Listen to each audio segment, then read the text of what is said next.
We are the Community Foundation for London, and we're deeply concerned about the rising cost of living for the capital's most vulnerable people. More and more people are turning to local charities for support. There is a really increased demand for services from community groups and grassroots charities. They themselves are also still recovering from COVID. Since May this year, we've been running what we call the Brixton Windmill Community Club for over 55s. And it's growing, and we expect it to grow more in the winter as people need to get out and about and stay warm, basically.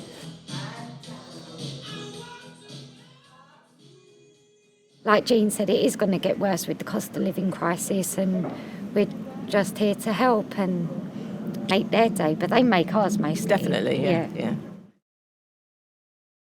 I've been here for 20 years now, which it sort of pains me a little bit to say that, but in the same breath, I feel very proud to be associated with the club for that long. Small charities can offer an intimacy that bigger charities just don't get or will gloss over. Every young person that comes in that has been here before, I make a point of knowing their name. As we approach winter, it's going to get colder and wetter, yet we need to keep the young people safe, so we have to provide somewhere warm, plus the young people know that we can provide food. I'm guessing that will probably also go up. Kayaking being an active sport, actually, if they're not well fed, then they're in a position where they're likely to harm themselves or not do as well as they could do. Yet charities are facing hardships themselves, from rising cost of living for their staff, from rising fuel bills, from general running costs. Everyone is feeling the squeeze. We have been providing supporting services for Latin American and other Black and minoritized women and children survivors of gender-based violence for over 30 years now. We are a community, and women come to us for a reason. We have so many more women facing poverty levels. We're doing referrals to food banks at records that we have never been doing before.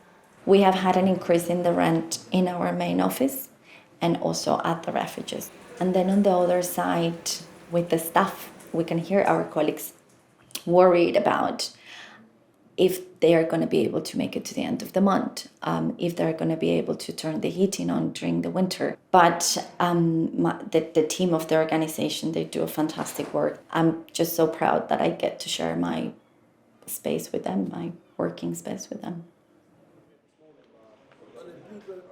Hi, my name is Tony.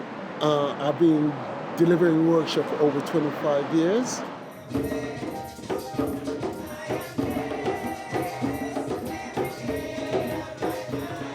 And the outcome from those workshops is that people tend to improve their health and well-being.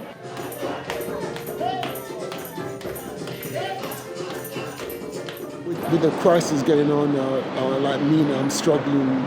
I'm really worried that maybe next year I won't be able to kind of carry on because, the finance situation could stop me from doing that.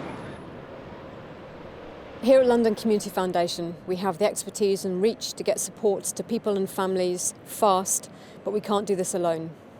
We need to stand in solidarity with our fellow Londoners, those who are going to be at the sharpest end of this crisis, and with our incredible heroes running local charities right on the front line.